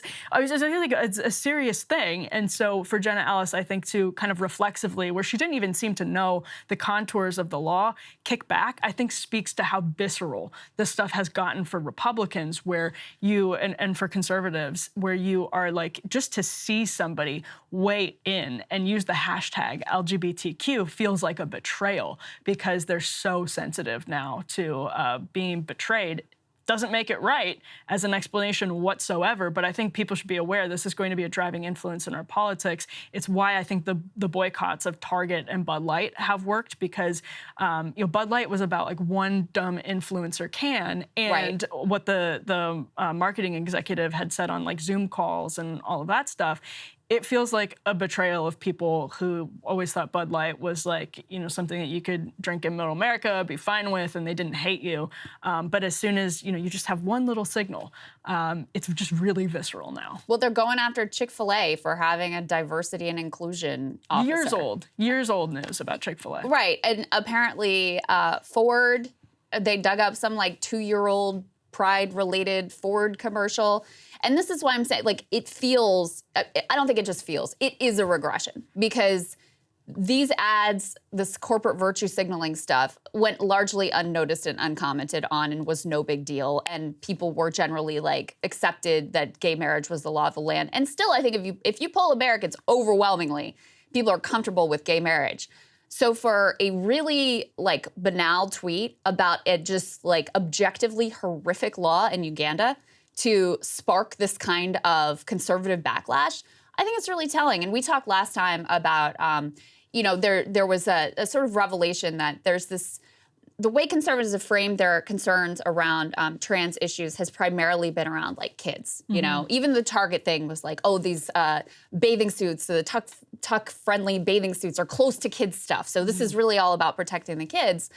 But when you see this kind of backlash to even just like people being gay and living their lives and being okay with that, you can see it has gone much further than wherever the original locus of concern ultimately was. And I think it ties in also with the abortion conversation, because there's also more sensitivity now to, with Roe being overturned, to rights that have been sort of taken for granted being taken away. And Roe explicitly, in some of the language of the decision, that Dobbs decision, opened the door for, hey, maybe we should take another look at Obergefell. Maybe some of these things that were decided should be rolled back. And Ted Cruz was on the side of, yes, they should be. But I think you're talking about, conservatives feel more sensitive about these things. It feels like a betrayal. I think for a lot of not just like Democrats or liberals or just like normal Americans, the specter of things that we took for granted may regress, may roll back. I think that feels very visceral, and there's a real heightened sensitivity to that as well. I think it's pushing a button that's going to be critical. That's going to be like a fault line. Soccer has been really smart in, I think, outlining the kind of barstool conservative faction of Republican voters. And when I was doing reporting out in Loudoun County, talking to parents that were part of the like Youngkin Revolution in Virginia, it's very funny to think of that guy as a revolutionary. Right? Like Mr. Patagonia Vest, private equity, Carlyle Group, just a real revolutionary. That's right. But radical. A lot of those folks never voted Republican, didn't usually vote, definitely would fall into like, I don't know, maybe the barstool conservative camp, like people who were brought over because of the excess of some of these cultural issues. That means they're going to be in tension with the sort of moral crusaders, the real conservative moral crusaders that they have made, an alliance with at the moment to sort of get Glenn Youngkin elected, or maybe even to get Ron DeSantis elected. But when push comes to shove, specifically that question of like same-sex marriage is going to be a huge dividing point. Abortion, same-sex marriage, those are going to be huge dividing points ultimately, I think, if Republicans keep winning elections like Youngkin and DeSantis, because that is a very bitter dividing line between those two camps. And I think, I mostly just saw Jenna Ellis weigh in on this. I don't know that I saw other people pile on Ted Cruz, although I think people were like I saw a lot in the comments. And that's interesting because I think it speaks to it being visceral, like, and that might not be productive politically for Republicans to like start boycotting Chick-fil-A and to pile on Ted Cruz and all of this stuff. I mean, people were even going after the show The Chosen, which is hugely popular. Christian sort of brings to life in the sort of prestige TV model the story of the Gospels, and is by the son of the guy who did Left Behind and all of that. It really, like, people going after that because I think like reportedly somebody had a pride flag on set, and it just speaks to, like, people do not, Republicans feel betrayed by, bringing it full circle, Kevin McCarthy. They feel betrayed by the corporate class, who used to be their allies in these like, tax cut fights. And so it's just going to become really, really reflexive and visceral, and that may not be productive ultimately. Well, I know a lot of Republicans, chiefly Ron DeSantis, they talk about the woke mind virus. But to me, this is representative of the anti-woke mind virus, where even someone, you know, something that should not be controversial, of even just signaling any kind of support for, yeah, it's okay for people to be gay, triggers this intense reaction, or a pride display at a department store, or a 2-year-old pride commercial, or a diversity officer at some major corporation. It becomes like, oh my God, and you start engaging in this like goofy, over-the-top like behavior with regard to it, which is the polar, you know, it's like the mirror image of the people who go way too far in the woke direction and are constantly policing. It's a similar form of sort of like desire to censor and desire to control everything and tendency towards authoritarian behavior that leads to, you know, we got to get in there and ban the books. We got to pass laws against protest. We got to make sure that, you know, we have it legislated what things are allowed to be said and what things are not allowed to be said. So I think there's sort of like mirror images of the same general like instinct and impulse in politics. Yeah, and tribalism, I agree with that totally. And I think we'll see only more of it in the future. All right, Emily, what are you looking at? Renowned novelist James Comey responded to some questions about the Durham report on MSNBC Tuesday. And yes, I said renowned novelist. He was out promoting his new novel. And in the course of this promotion, he was interrupted by some tough questions that should have been probably much tougher by Jonathan Lemire and Willie Geist over on Morning Joe. It's pretty interesting, actually, how he responded to these questions, because Comey, remember, actually declined to cooperate with the Durham report. He was not interviewed by John Durham, and he gets some questions from Geist and Lemire that push a little bit on this, and says right off the bat here that Republican calls to defund the FBI or take a sledgehammer or blowtorch, or whatever it is they say, to the FBI, quote, are just a continuing series of attacks on the rule of law. They're taking a flamethrower to the FBI and DOJ because it's a threat. That's really rich coming from James Comey, and this is exactly why I wanted to talk about it today, because the more anti-populists criticize populists for legitimate points of argumentation and legitimate gripes with the political establishment, the more populism they're going to get. It's remarkably counterproductive and self-serving, and also just plainly stupid and bad for the country. But to hear James Comey say that the FBI and DOJ is a threat, it's like, yes, absolutely, that is a threat to a duly elected president of the United States, that would be Donald Trump, who you targeted by breaking the rule of law, as the Durham report clearly showed. And that's the value in talking about this. I said a couple of weeks ago that when people start going deep on the Durham report and the FBI and the CIA and Danchenko and all of this, my eyes will sometimes glaze over, because it's intentionally convoluted. It was intentionally involving all of these shell groups, and you have to know FISA law, and you have to know everything about Carter Page and George Papadopoulos and all of these names. It's Watergate-esque and even more complicated to fully understand the scheme that was perpetrated. But the more you dive into it, the more like disgusting it looks. And I think just this surface level comment by Comey, in contrast with what the Durham report has from emails and all of that stuff on Comey himself, is a really perfect reason to focus in on the broad takeaway of the Durham report, which is that no policy, you know, there may be some tweaks you can make to the FBI, but Durham concludes, and this is like a lifetime respected, I mean, even Chris Murphy from Connecticut, where Durham was working when he was appointed to do this investigation and then made special counsel, said was respected. Someone that had, you know, pretty bipartisan appeal.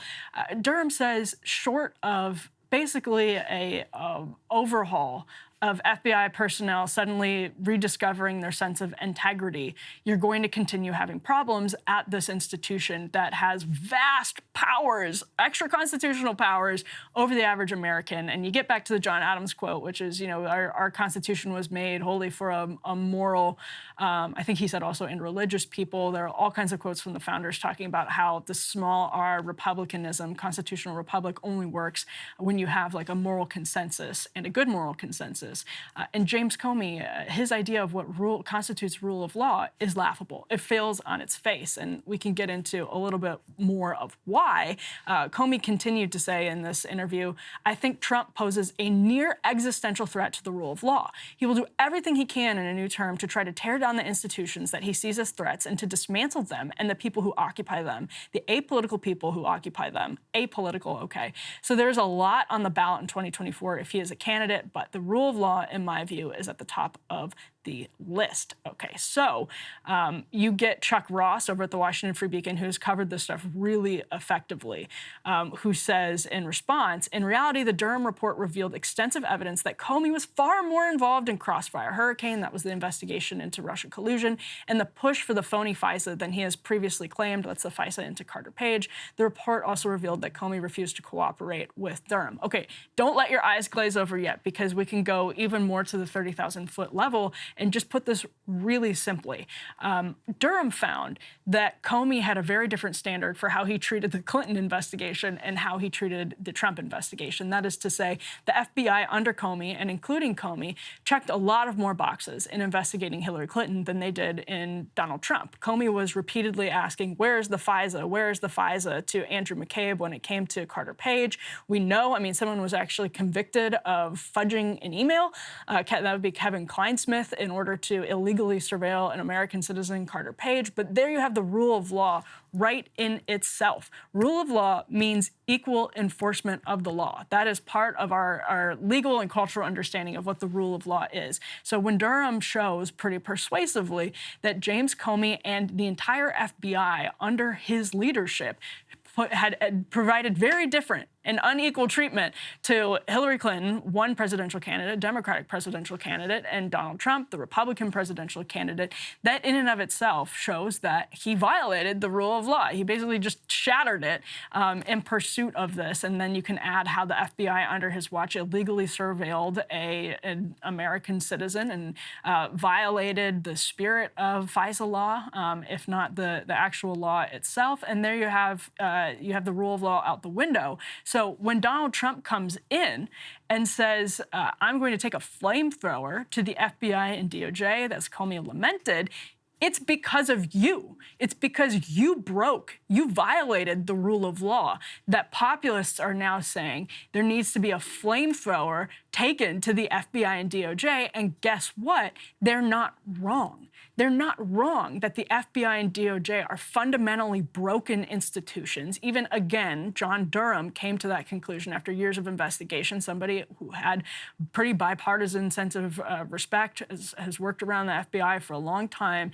If you have even that, and if you have persuasive evidence that you, James Comey, violated the rule of law, that your staff violated the rule of law, and you are the ones you're griping about populists coming in and saying the institution that you led and that conclusively conclusively failed to uphold the rule of law, for you to come in and say that Donald Trump poses an existential threat to it when you have already been the biggest threat to the rule of law, because you actually, in a position of power, violated it. People are, of course, going to start to want to fight fire with fire. They're going to start justifying violations of the rule of law in order to get back to a position where we can uphold the rule of law, and that's wrong. But it's because of you, James Comey. It's because you violated the rule of law first. So if you're worried about it, be better. And that's exactly what John Durham prescribed in the Durham report. That's the scariest part of all of it. He concluded that, those tweaks can be made, but no policy alone is going to fix the FBI. It actually needs to be full of people who wield their power responsibly. And so long as you have James Comey out there talking about he made a couple mistakes and some boxes weren't checked that they should have been. That's not the full picture, because when you compare it, as Durham did, to what they did for Hillary Clinton versus what they did to Donald Trump, you see very clearly where they failed to uphold the rule of law. And I just think this is worth talking about, because that one big takeaway from the Durham report from John Durham himself, somebody who's been a career in this type of position, a serious person, says, short of having an integrity revolution at the FBI, these problems are not going to go away. That matters for the average person, because the FBI wields enormous power over your life, and they're out here saying basically that that Donald Trump is the only threat to the rule of law, not them, even though it's pretty clear that they violate the rule of law. Krystal. Yes.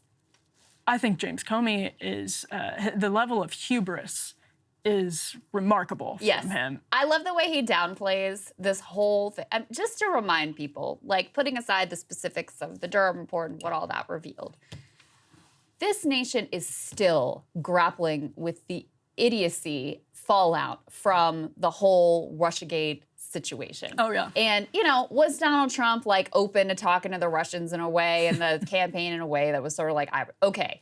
Was there a P-tape? Was he, useful idiot or a Kremlin asset since 1987? No. And there's been no accountability from any of these news outlets. And it's part of why our debate, such as it is on the Ukraine war, is all screwed up, and why you can't say anything against the current policy, less being labeled as like a, Kremlin asset, or being accused of like taking payments in rubles or whatever.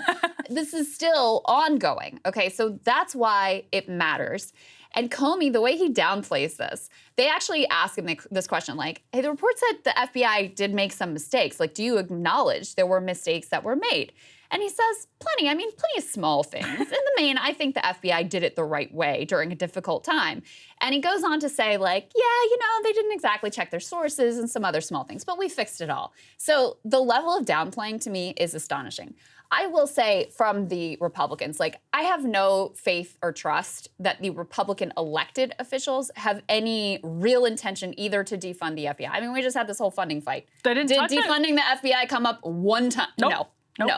And the upset over the debt deal from, the Freedom Caucus type members, I haven't heard any of it over like, I really wanted to defund the FBI and you didn't do it. None of that has been mentioned whatsoever.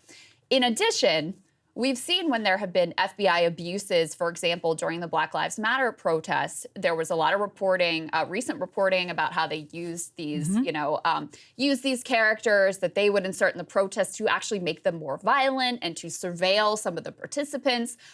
So there were a lot of abuses that applied to the left side of the spectrum.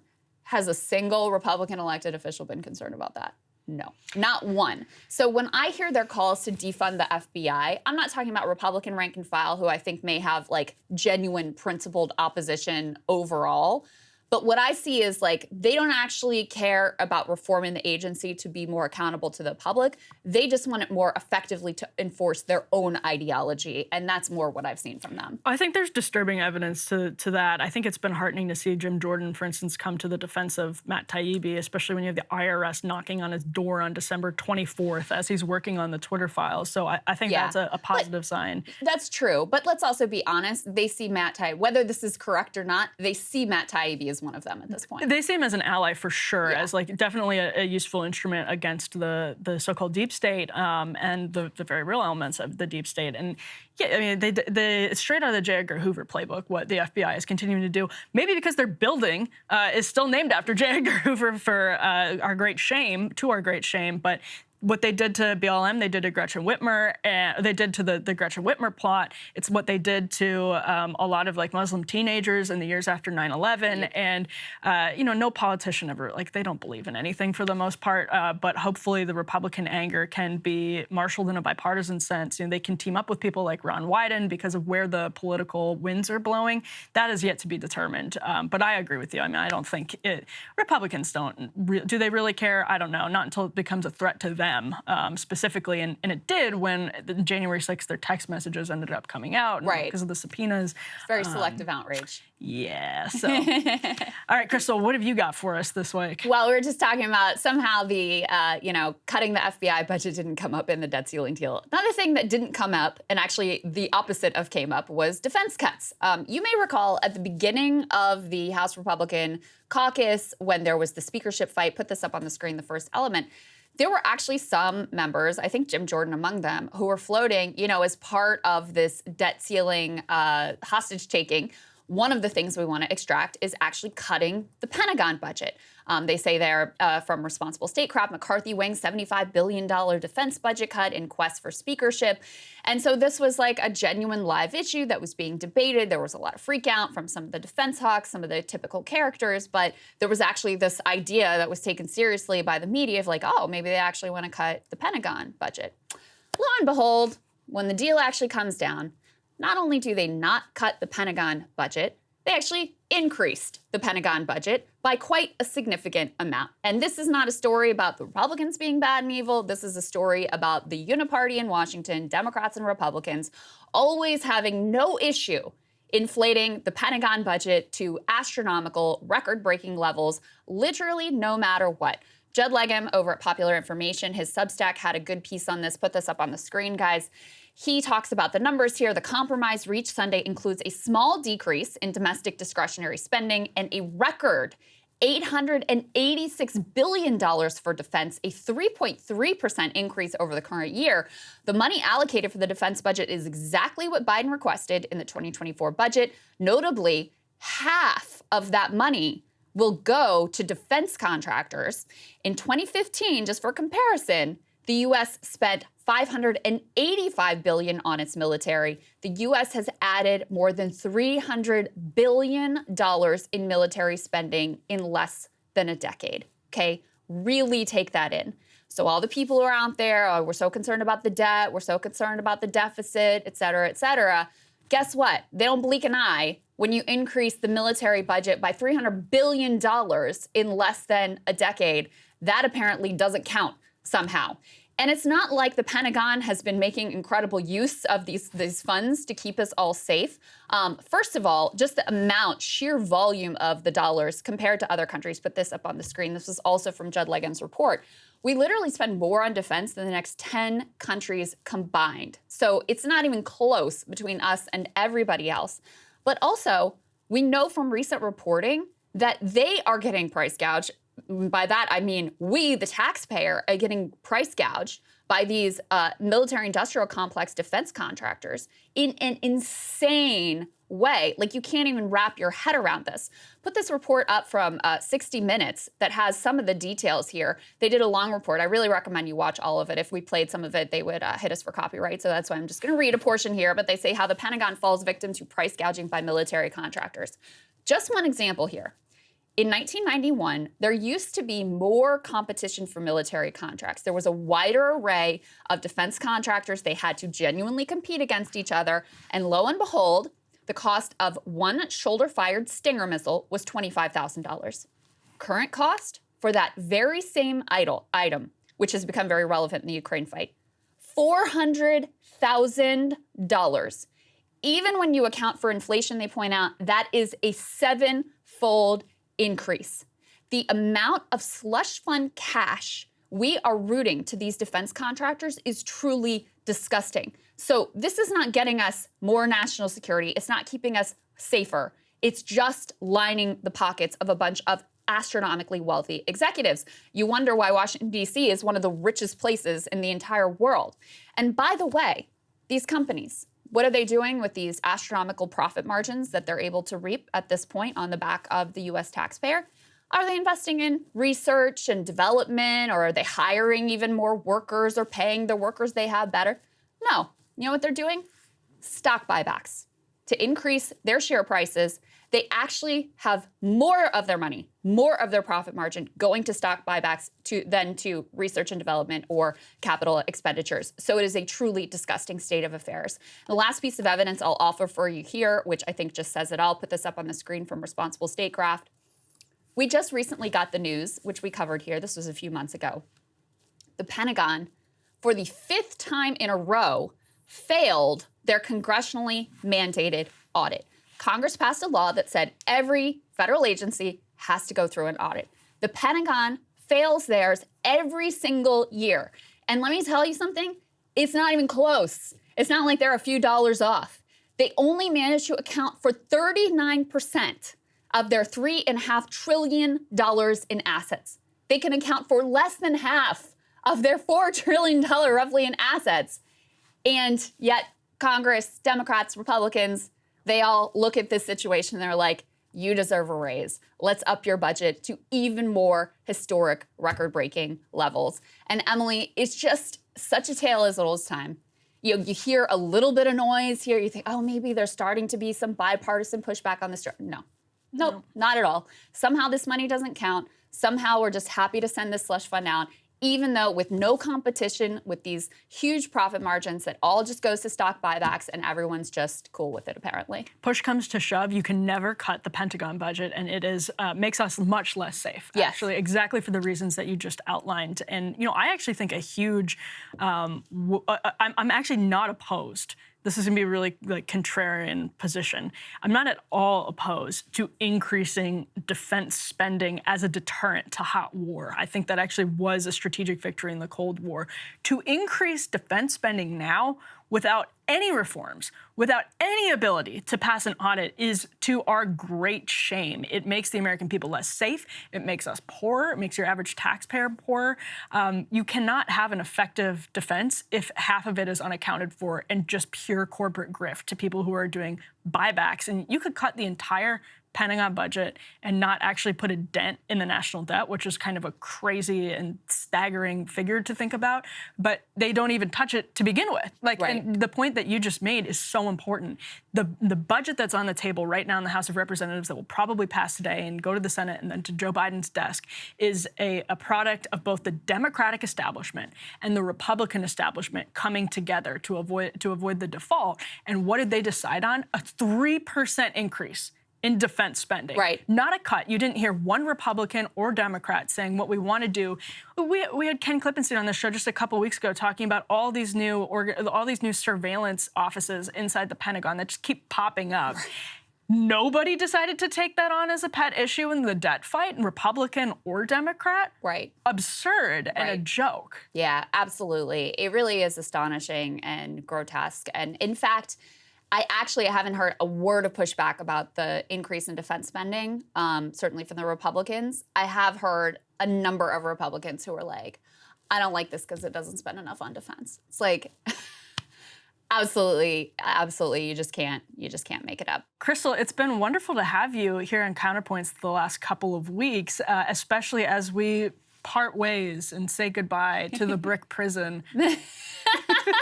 Listen, don't besmirch our brick walls, Emily, all right? It's too soon. Too soon.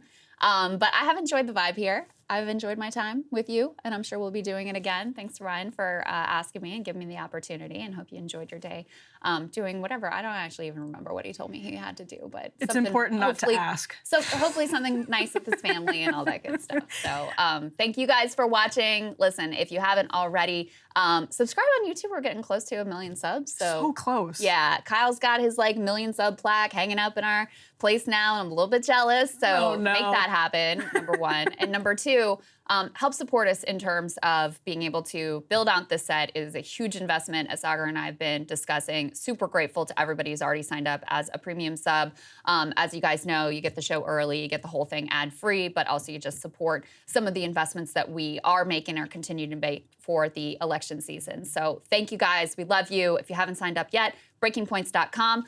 I will be back here tomorrow with Sagar for our Thursday show, and Emily, we'll see you guys next week. Sounds good. See you guys then.